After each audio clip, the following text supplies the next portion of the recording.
You characterize the acid rain movement as being the dry run, in effect, for today's global warming and climate change movement.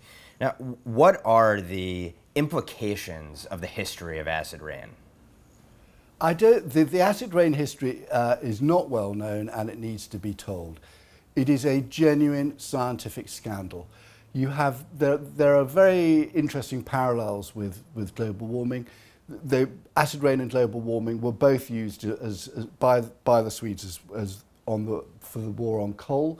They were both involved many of the same people. The first chair of the IPCC he was a Swede. He was close to Olaf Palme, and he wrote the first government report on acid rain. The national scientific academies around in North America and in Western Europe all said the science of acid rain is more certain than any other more certain than climate change. And the interesting thing is, it turned out to be wrong. It wasn't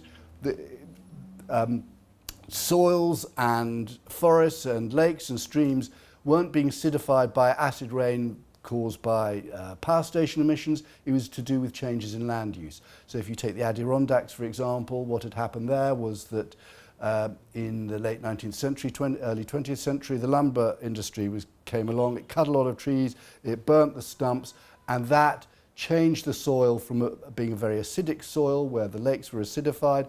It changed them, it reduced the acidity, so you had game fish, you had salmon. So when McKinley was assassinated, Theodore Roosevelt was actually on a fishing holiday up there. You could catch fish. Then the conservationists came in and said, you've got to leave those trees. The soil re-acidified. So the actual science was about the acidification being caused by soil creation and changes in land use. Now that was the truth of this became known just as the Clean Air Act amendments were being passed by the Congress in the US. And what's really interesting, here's the real scandal, is the science was known to be untrue by the EPA as these anti-acid rain laws were being passed, and the EPA suppressed the science. They then, quite disgracefully, blackened the name of the leading scientist who developed this critique. They accused him of not being a proper scientist.